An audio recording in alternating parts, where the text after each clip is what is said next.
Assalamualaikum warahmatullahi wabarakatuh. Waalaikumsalam warahmatullahi wabarakatuh. Innal hamdalillah nahmaduhu wa nasta'inuhu wa nastaghfiruh wa na'udzu billahi min syururi anfusina wa min sayyiati a'malina.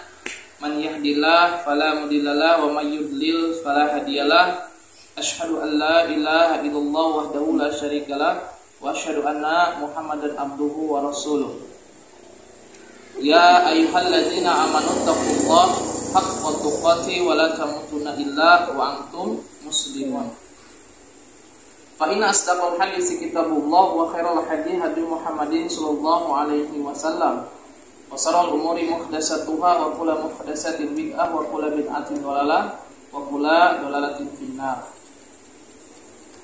Segala puji bagi Allah Jalla Jalaluh yang telah memberikan begitu banyak kenikmatan kepada kita sampai detik ini, di mana kita sering membahas kenikmatan-kenikmatan yang Allah berikan kepada kita. Maka di antara nikmat yang besar itu adalah ketika kita menginginkan untuk mentaati atau mencintai Nabi Muhammad SAW. Itu adalah bentuk kenikmatan ketika kita ingin meneladani Rasulullah SAW, dan kita bisa mempraktekkan dalam kehidupan sehari-hari yang kita lakukan. Nah, mentaati Rasul, meneladani Rasul, mencintai Rasul adalah bentuk perintah wajib, ya, kewajiban bagi setiap muslim untuk mentaati Rasulullah Shallallahu Alaihi Wasallam. Kenapa jadi wajib? Pertama, seorang bisa dikatakan muslim, ya, bisa dikatakan Islam ketika dia meyakini dan berikrar, ya, berikrar asyhadu alla ilaha illallah, aku bersaksi bahwa tidak ada Tuhan yang berhak diibadahi dengan benar kecuali Allah. Dan poin yang kedua ini adalah wa asyhadu anna Muhammadan abduhu wa rasuluh, dan aku bersaksi, ini manusia ini bersaksi, ya, yakin percaya kepada Allah dan percaya kepada Nabi Muhammad SAW. Wa asyhadu anna Muhammadan abduhu wa rasuluh. Ini adalah ada konsekuensinya, tanggung jawabnya, merupakan akidah seorang muslim, yaitu percaya kepada Allah dan percaya kepada Nabi Muhammad SAW sebagai utusan Allah. Apa sih utusan Allah itu? Kenapa sih seseorang diutus oleh Allah? Artinya Allah menginginkan orang-orang itu mendapatkan petunjuk. Melalui siapa? Melalui utusan-utusannya. Di antaranya siapa? Rasulullah Shallallahu Alaihi Wasallam. Jadi Nabi Muhammad Shallallahu Alaihi Wasallam diutus oleh Allah itu sebagai petunjuk, ya, yang akan membawakan, yang akan menyampaikan kalimat-kalimat Allah, yang akan menyampaikan peraturan-peraturan yang Allah buat. Nabi Muhammad SAW yang akan menyampaikan kepada seluruh manusia. Nah, kenapa tadi dikatakan bahwa mentaati Rasul itu adalah kewajiban? Karena ini suatu perintah dari Allah Subhanahu wa Ta'ala. Ini perintah, ya, makanya jadi kewajiban bagi setiap muslim untuk mentaati Rasul. Yaitu Allah memerintahkan, ya, di dalam surat An-Nisa ayat 59. Ini sering kita dengar, ya, ayat ini. Ya ayyuhalladzina amanu atiullah wa atiur rasul. Nih, lihat, ya. Allah Subhanahu wa taala memerintahkan kepada orang-orang yang beriman Lihat, orang-orang yang beriman itu disuruh oleh Allah, diperintahkan oleh Allah untuk taat kepada Nabi Muhammad SAW. Ini wajib hukumnya. Ya ayyuhalladzina amanu, wahai orang-orang yang beriman, atiullaha wa atiur rasul. Taatilah Allah dan taatilah Rasul. Ini wajib hukumnya bagi orang-orang yang beriman. Lihat, ya, orang-orang yang beriman disuruh oleh Allah untuk mentaati Allah dan Rasul. Jadi taat kepada Nabi Muhammad SAW itu adalah kewajiban. Kemudian di surat An-Nisa ayat 80, ya, artinya orang yang taat kepada Nabi Muhammad SAW maka dia telah taat kepada Allah. Ini Allah Subhanahu Wa Taala berikan penjelasannya. Man yuti'illah rasula faqad ata'allah. Dan barang siapa yang mentaati Rasul Nabi Muhammad SAW, faqad ata'allah, maka dia telah mentaati Allah. Jelas ya? Jadi seseorang yang mentaati Nabi Muhammad berarti dia sudah taat kepada Allah. Ini dalil dari wajibnya seorang yang beriman untuk mentaati Nabi Muhammad SAW. Sekali lagi, mentaati Nabi Muhammad SAW hukumnya wajib. Tidak ada sunnah. Tidak ada sunnah. Ya, wajib. Iya, Dan yang wajib. menjalankannya mendapatkan sunnah, pahala sunnah. Nah, kemudian ada keuntungan, ya. Orang yang taat kepada Nabi Muhammad SAW itu akan mendapatkan rahmat dari Allah. Sekali lagi, orang yang taat kepada Nabi Muhammad SAW, orang yang mengikuti Nabi Muhammad SAW, dia akan mendapatkan rahmat dari Allah Subhanahu Wa Taala. Kita lihat surat An-Nur, ya, ayat 56. Wa ati'ur rasula la'allakum turhamun. Dan taatlah kepada Rasul agar kamu diberikan rahmat. Ini perintah dari Allah, ya. Wa ati'ur rasula la'allakum turhamun. Dan taatilah Rasul agar kalian mendapatkan rahmat. Orang yang taat kepada Nabi Muhammad SAW, dia akan mendapatkan rahmat. Kita tahu bahwa seseorang manusia bisa masuk ke surganya Allah Subhanahu Wa Taala bukan karena amalnya. Manusia bisa masuk ke dalam surga itu bukan karena amalannya, tapi karena rahmatnya, karena rahmat Allah Subhanahu Wa Taala. Makanya Nabi Muhammad SAW berkata kepada para sahabat, seseorang itu bisa masuk ke surga bukan karena amalannya, kata Nabi. Kemudian sahabat berkata, termasuk engkau juga ya Rasulullah? Ya, termasuk aku. Jadi orang bisa masuk ke surga bukan karena amalannya, melainkan karena rahmat Allah. Loh, kalau begitu kita nggak perlu ibadah dong. Kita nggak perlu melakukan amalan dong. Kalau ternyata masuk surga itu bukan karena amalannya, tapi karena rahmat Allah. Benar nggak begitu berpikirnya? Tidak. Jadi harusnya gimana? Kan tadi kata Nabi Muhammad SAW. Juga karena rahmat dari Allah. Nah, jadi seseorang bisa melakukan amalan soleh, dia bisa sholat, dia bisa puasa, dia bisa berzikir, dia bisa berbuat baik.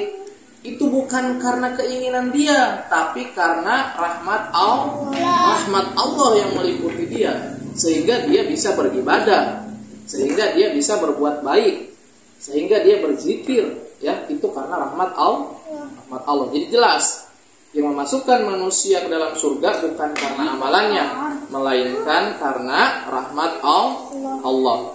Kita ingat ada perempuan, ya, dia hanya memberikan minum kepada seekor anjing yang sedang kehausan, kemudian dia meninggal, dia belum melakukan amalan dan Allah ampuni dosanya. Karena apa?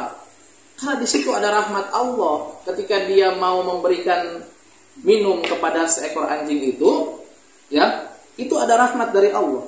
Sehingga dia mau tuh memberikan air minum. Dan dia tidak mengharapkan balasan dari anjing itu, dia tidak ingin dilihat oleh manusia yang lain. Jadi dia ikhlas memberikan air minum kepada anjing itu, dia ikhlas, ya. Dan itu rahmat dari Allah Subhanahu wa taala. Dan dia meninggal, Allah ampuni dosa-dosanya dan dia menjadi penghuni surga. Situ ya. Nah, kemudian orang yang mengikuti Nabi Muhammad SAW, yang mencintai Nabi Muhammad SAW, yang mengikuti Nabi Muhammad SAW, yang taat kepada Nabi Muhammad SAW, dia akan mendapatkan hidayah atau petunjuk dari Allah Subhanahu wa taala. Ini dalam surat An-Nur ayat 54. Wa in tuti'uhu tahtadu. Dan jika kalian mentaati Nabi Muhammad SAW, tahtadu, kata Allah, Allah akan memberikan petunjuk. Di mana petunjuk ini sangat diperlukan oleh semua manusia. Agar apa? Coba kita perhatikan. Ketika manusia mau melakukan sesuatu, dia butuh ilmunya. Seorang anak lahir ke dunia, dia belum tahu apa-apa. Dia belum tahu tuh caranya bicara nanti, caranya berjalan. Dan seorang bayi itu membutuhkan petunjuk. Nih, caranya bicara kayak gini, caranya berjalan itu kayak gini, ya, itu seperti itu.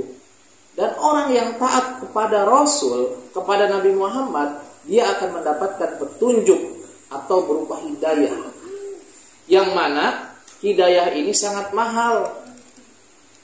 Manusia untuk mendapatkan hidayah tidak bisa dibeli oleh harta, tidak bisa dibeli oleh jabatan, tidak bisa dibeli oleh kepintaran. Hidayah itu milik Allah. Maka yang paling mahal adalah hidayah. Coba kita perhatikan. Walaupun orang tua itu sampai berbusa, ya, memerintahkan anaknya untuk berbuat baik, ya, sampai berbusa ngomong terus, maka kalau hidayah tidak menyapanya, tuh anak itu nggak bakal nurut.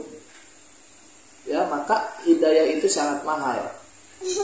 Dan kita bisa mendapatkan hidayah atau petunjuk dari Allah dengan cara apa? Dengan cara mentaati Nabi Muhammad sallallahu alaihi wasallam. Wa in tuti'ullah wa in tuti'uhu tahtadu. Dan jika kalian mentaati Nabi Muhammad, maka Allah akan berikan petunjuk. Ini Masya Allah, ya, ini jaminan. Jadi sekali lagi kita harus mentaati Nabi Muhammad SAW, ya. Nah, mentaati Nabi Muhammad SAW itu bukan hanya dengan perkataan saja. Di mana orang-orang banyak yang mengaku-ngaku, bukan mengaku-ngaku ya. Di mana orang-orang banyak, oh aku ini cinta kepada Nabi, aku ini mencintai Nabi, Nabiku adalah Nabi Muhammad SAW. Bukan hanya perkataan, tapi harus dibuktikan dengan ketaatannya kepada Nabi Muhammad SAW. Bagaimana caranya? Kita ikuti Nabi Muhammad SAW. Itu namanya cinta kepada Nabi. Bukan hanya berkoar-koar, aku ini ahli sunnah wal jamaah, aku ini cinta kepada Nabi, tapi Nabinya tidak diikuti. Nah, ini berarti pembohong namanya. Ya. Ngomong seolah-olah aku ini cinta sama Nabi, tapi nabinya nggak dicontoh. Berarti ini aneh, ya, nggak masuk akal. Nah, ini konsekuensinya. Ketika kita cinta kepada Nabi, maka kita wajib mentaati Nabi Muhammad SAW. Kita akan mendapatkan rahmat dari Allah dan akan mendapatkan petunjuk atau hidayah dari Allah Subhanahu wa Ta'ala. Kemudian ada ancaman dari Allah. Ya, ada ancaman dari Allah yang orang itu mendurhakai Rasul. Jadi dia itu menyalahi perintah Rasulnya. Nih, celaka ya orang-orang ini. Allah Subhanahu wa Ta'ala berfirman dalam surat An-Nur ayat 63. Falyahzaril ladzina yukhalifuna an amrihi an tusibahum fitnatun au yusibahum adzabun alim. Maka hendaklah orang-orang yang menyalahi perintah Rasulnya. Ini orang-orang yang menyalahi perintah Rasul, orang-orang yang selalu menentang Rasul, ya. Nabi Muhammad SAW memerintahkan A, tapi dia menyalahi perintah Rasul. Nabi Muhammad SAW melarang B, tapi dia menyalahi perintah Rasul. Nah, ini ada ancaman. Maka takutlah akan mendapatkan cobaan atau ditimpa azab yang pedih. Nauzubillah. Ternyata manusia-manusia yang selalu menyalahi Rasulullah SAW, dia akan mendapatkan azab yang pedih dari Allah. Ini surat An-Nur ayat 63. Hati-hati ya. Di mana sekarang banyak manusia yang dengan retorikanya, dengan logikanya, dia selalu menyelisih Nabi Muhammad SAW. Dan ini dia akan mendapatkan azab yang pedih dari Allah dalam surat An-Nur ayat 63. Hati-hati ya. Dan tentunya harusnya kita takut akan azab Allah berupa di dunia. Dan kita tahu ya bahwa kenapa kita harus mengikuti Nabi Muhammad SAW, karena Allah Subhanahu wa Ta'ala berfirman, "Qul in kuntum tuhibbunallah fattabi'uni." Jika engkau cinta kepada Allah, fattabi'uni, kata Nabi Muhammad SAW, maka ikutilah aku. Ya, ini bukti kalau manusia cinta kepada Allah, maka dia harus mengikuti Nabi Muhammad SAW. Laqad kana lakum fi Rasulillah uswatun hasanah. Sungguh telah ada pada diri Rasulullah SAW itu suri teladan yang baik bagi kalian, bagi kita. Ya, jika kita mencari manusia yang harus dijadikan suri teladan, yaitu Nabi Muhammad SAW. Keseharian kita, perbuatan kita harus mencontoh Nabi Muhammad SAW. Baru bisa dikatakan bahwa kita adalah ahli sunnah wal jamaah. Bukan hanya berkoar-koar mengaku cinta Nabi, tapi tidak mengikuti Nabi Muhammad SAW, malah menyelisihi Nabi Muhammad SAW. Nauzubillah, takutlah kepada azab Allah. Ya, surat An-Nur ayat 63. Wallahu a'lam bishawab. Semoga Allah Subhanahu wa Ta'ala menjadikan kita manusia-manusia yang taat kepada Nabi Muhammad SAW, manusia yang menjadi umatnya Nabi Muhammad SAW, yang dirindukan oleh beliau dan ditunggu nanti di telaganya beliau SAW di akhirat nanti, ya, di kehidupan akhirat nanti di padang mahsyar. Kita ditunggu oleh Nabi Muhammad SAW, ya, yang selalu taat kepada Nabi, yang selalu mengikuti ibadah-ibadah Nabi, yang selalu mengikuti gerak-gerik Nabi, akhlak Nabi, semua mengikuti Nabi, maka Nabi akan menunggu kita di telaganya beliau sallallahu alaihi wasallam. Wallahu a'lam bishawab. Subhanakallahumma wa bihamdika asyhadu an la ilaha illa anta astaghfiruka wa atubu ilaik. Assalamualaikum warahmatullahi wabarakatuh.